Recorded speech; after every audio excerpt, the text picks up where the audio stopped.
The Holdovers, o Los que se quedan en Latinoamérica, es una de las pocas películas que empiezan con una premisa bastante aburrida. No les mentiré, los primeros 20 minutos cuesta ponerle atención, e incluso piensas que será uno de esos dramas absurdos donde todas las personas se la pasan lamentándose por todo. Pero en realidad no es así. En los primeros 10 minutos, la trama transcurre en los años 70, en una escuela tipo internado de Nueva Inglaterra, conformada oficialmente por varones de familias acomodadas. Es aquí cuando nos presentan a Paul Hinman, un profesor bastante estricto, viejo y con algunos aires de superioridad a su alrededor, puesto que él imparte la infame clase de literatura e historia clásica. Dicha clase es la más tediosa, ya que al dar las calificaciones de los exámenes finales, ninguno de los alumnos alcanzó una nota superior a B o 9 aquí en Latinoamérica, excepto uno, Angus Turley, un chico irreverente, sarcástico y algo bromista, quien después de oponerse a la propuesta del profesor de volver a aplicar un examen de recuperación, se ganaría el desprecio de todo el salón. Como se acerca la Navidad, todo el personal de la escuela sería de vacaciones, excepto el personal de limpieza, cocina y alguien que represente forzosamente al personal académico o administrativo. Dicha tarea cae en los hombros de Paul, puesto que él no tiene familia cercana, por lo tanto es el único disponible para esa misión. Al igual que él, algunos alumnos que tuvieron el infortunio de tener a sus familias ocupadas para ir por ellos al instituto, tendrán que pasar la época navideña en el internado a cargo del profesor. En total serían los alumnos de preparatoria, entre ellos Angus, Teddy y Ollie, y algunos alumnos de secundaria, John y Jason. Antes de que todos partan hacia sus hogares, tuvieron que asistir a la misa luctuosa del alumno Curtis Ezra Lamb, quien falleció a la triste edad de 19 años. Dicho alumno, que falleció al ser enviado a la guerra de Vietnam, estaba becado gracias al trabajo que desempeñaba su madre, la cocinera en jefe Mary Lamb, una señora con una personalidad bastante seria e indiferente hacia los demás. Ha llegado la hora, y el profesor Paul, junto con los alumnos, pasarán los siguientes 30 días en la escuela, durmiendo en las incómodas camas de la enfermería y comiendo en el antiguo y frío comedor del instituto. En este periodo los vemos incómodos e inconformes por el castigo de tener que soportar las órdenes y consejos del profesor más desagradable del colegio. Aunado a esto, tienen que comer lo que la cocinera Marie les prepara con desdén y apatía. En esta escena nos damos cuenta lo diferente que es el mundo desde el punto de vista de uno de los alumnos que llevaba una vida de lujos contra la cocinera que trabajaba arduamente para mantener casi al mismo nivel de educación a su hijo fallecido. Teddy, aborreciendo la comida de Mary, dice en un tono algo despectivo lo siguiente: «Sabemos que ella está triste por la pérdida de su único hijo, pero eso no le da el derecho de cocinar mal. Para eso se le paga». Esto ocasionaría que el profesor Paul le recriminara lo que toda la audiencia pensaba en sus mentes. ¿Acaso tienes que ser tan cruel y ruin todo el tiempo? ¿No sabes la suerte con la que naciste en una familia adinerada, sin ninguna carencia o tristeza frente a tus ojos, mientras que allá afuera hay personas desdichadas como la cocinera Mary, cuya vida es como una escalera de un gallinero, corta y llena de mierda? Esa noche, mientras todos estaban durmiendo, Paul visita a Mary en la pequeña casa donde vive a las afueras del campus, y charlan un poco mientras ven un programa de concursos en la televisión. Beben algo de vino y en el calor del momento ella le cuenta que es viuda desde hace 25 años y que había aguantado el trabajo y la baja paga en el colegio para que su hijo pudiera tener una educación decente. Sin embargo, como él ya había cumplido la mayoría de edad, en lugar de celebrar su graduación a su lado, sería llamado forzosamente a un campo de batalla en un país desconocido para pelear una guerra que ya estaba perdida desde el inicio. Mientras que los demás alumnos dormían cómodos en sus finas camas y bebían cacao caliente, su hijo era apuñalado y abandonado en una fosa común del Vietcong. Paul se disculparía por lo que había dicho Teddy en el comedor, al igual que su amargo dicho del gallinero. Mary deja pasar los insultos y se despide de Paul. Luego de aquel suceso, pasaron cosas irrelevantes. los alumnos haciendo ejercicio, yendo a jugar con esferas de nieve, e incluso uno de ellos, con tal de salir del colegio, llamaría a un piloto de la empresa de su padre millonario para que fueran por ellos para invitar a sus compañeros a esquiar en los Alpes suizos. No pasaron ni 3 horas cuando llegó el helicóptero y todos los alumnos los abordaron, ya que firmaron el permiso de sus padres otorgado mediante una llamada telefónica. Todos menos Angus, ya que sus padres nunca contestaron la llamada, dejándolo olvidado a pocos días de la Nochebuena. Finalmente la escuela se ha quedado con solo 4 personas en su interior: el profesor irónico, la cocinera en duelo, el alumno en melancolía y el conserje asesino. Hasta aquí tenía planeado cambiar de película, pero eso hubiera sido un grave error, puesto que en este punto, donde la trama hace que todos los personajes muestren una actuación genuinamente sublime. Duelo. Y es que para todo hay una razón de ser, empezando con Mary. Durante el principio de la trama, Mary esconde bajo una capa de indiferencia la tristeza que siente por la pérdida de su único hijo, ya sea sirviendo almuerzos y cenas insípidas o ahogando sus penas en litros de vino tinto, e incluso hablando con un tono sarcástico hacia Paul, y sintiendo algo de desprecio por Angus. Sin embargo, ella, a pesar de su difícil situación, tiene que asistir a la fiesta de Navidad de Lydia, la profesora carismática de matemáticas, donde puede cenar y olvidarse de sus pensamientos por al menos unas cuantas horas.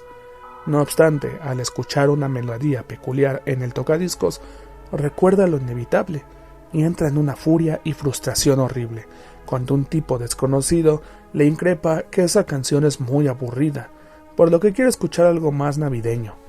A lo que Mary, entre lágrimas, con una voz fuerte, le dice lo siguiente: «Esa era la canción favorita de mi hijo. Si cambias la canción, te juro que te romperé toda la cara». Acto seguido, Mary se iría a buscar más vino para evitar sentirse triste y desolada. Solo que esta vez intervendría Paul, acompañado de Angus, para cerrar la cocina y conseguir apaciguar la tristeza de Mary, quitándole el vino de sus manos, solamente para ser testigos de lo que Mary escondía en su interior, soltando toda su pena y pesar, con una voz afligida, mirando hacia el suelo y respondiéndoles a Paul y Angus lo siguiente: «Se fue», haciendo alusión a la cruda pero real aceptación de la pérdida de su amado hijo, yéndose de la fiesta para que todos puedan descansar en la escuela. Por desgracia o algo de insistencia, de querer ser el centro de atención, Angus reprocha el por qué se tienen que ir si solamente necesitan dejar a la cocinera Mary en su casa, y ellos dos se podrían regresar a la fiesta más tarde, ya que Angus había logrado filtrar con la sobrina de Lydia, a lo que Paul le dice que se vaya mucho a la verga. No es cierto, solamente lo regaña por ser desconsiderado, y le recrimina el hecho de que él no ha tenido que pasar por algo tan terrible como es la pérdida de un familiar cercano. A lo que Angus, con un tono de arrogancia, contesta: «Claro que sí, imbécil. El hecho de que esté aquí con ustedes es porque mi padre está muerto», calmando brevemente a Marie, ya que puede sentir algo de pena por Angus. Paul no lo sabía, o al menos no sabía el por qué Angus era tan quejumbroso y sarcástico, escondiendo una profunda melancolía. Recordemos que la causa por la que se tuvo que quedar Angus en el instituto durante la víspera de Navidad es que Angus intentó persuadir a su madre para que fuera a traerlo de la escuela para pasar por primera vez desde la pérdida de su padre una cena de Navidad tranquila sin ninguna preocupación. Pero a su madre le dio igual y decidió irse de segunda luna de miel con su nuevo esposo, un banquero déspota que solamente le interesaba estar con mujeres maduras en la cama. Esto haría que Angus se comportara de una manera irreverente con Paul, recordándole cada minuto de su estadía en el colegio que era un castigo horrible estar con ese profesor, incluso llegando a saltar del trampolín de gimnasia a manera de protesta, consiguiendo únicamente dislocar su brazo derecho. Dicha estupidez haría que Paul lo llevara al hospital más cercano, para que el médico, a base de engaños para evitar un seguro facultativo y pagando solo con efectivo, pudieran componer su brazo. Esto con la finalidad de que no se enterara el rector de la preparatoria ni la madre de Angus, estableciendo una serie de acontecimientos que jamás nadie en su vida debería de saber más que ellos dos. pactando el trato con la frase usada por Anaxágoras a su amigo Platón: entre noa, o sea, entre nosotros.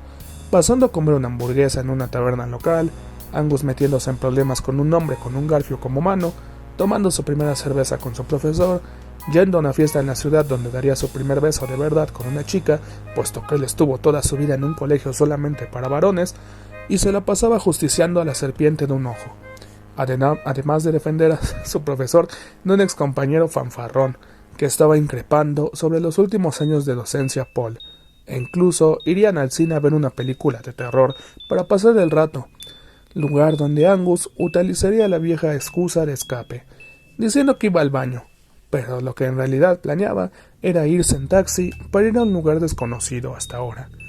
Pero como Paul ya sospechaba el por qué se tardaba tanto en regresar, fue a buscarlo fuera del cine, donde lo encontraría en Fraganti, tomando un taxi.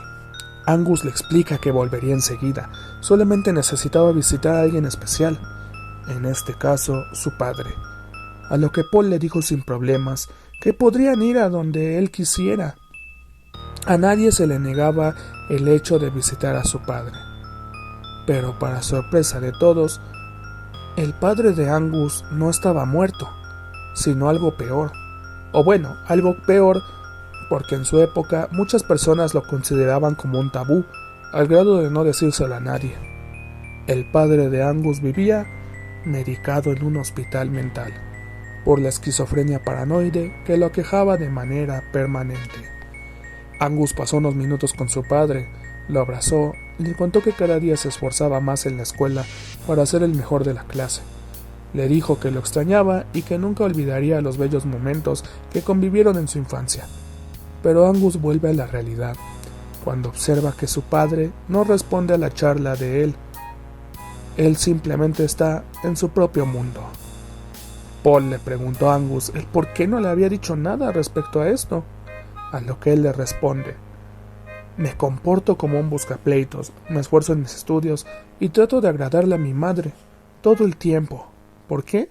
Porque temo que algún día la enfermedad de mi padre me alcance a mí y termine como él.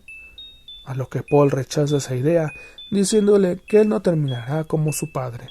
Nadie es el reflejo de su padre, todos tenemos destinos diferentes, de eso no hay duda. A lo que Angus le responde que si sabe lo que es el destino, entonces ¿por qué desperdició su vida para impartir clases? Lo que lo hace reflexionar a Paul sobre su aborrecible soledad. Paul lleva impartiendo la clase de historia clásica desde que se graduó de la universidad en estudios clásicos de la cultura griega, irónicamente siendo aceptado solamente en el internado donde cursaba la preparatoria de joven, donde había pasado por varias generaciones de chicos déspotas y confiados, que todos los problemas que tenían los arreglaban con donaciones a la escuela para ampliar la biblioteca o tener un nuevo gimnasio, motivo por el cual Paul se volvería alguien irritable, estricto y soberbio. Aunado a esto, Paul tenía un defecto congénito en su ojo izquierdo. Así es, sufría de estrabismo, cosa que le dificultaba las oportunidades de ser aceptado por una mujer cuando él buscaba una cita amorosa fuera del campus, refugiándose únicamente en sus clases tediosas y en un sueño lejano por terminar de escribir una monografía de su ciudad antigua favorita, la ciudad de Cartago, pero por falta de inspiración no se motivaba a completarla.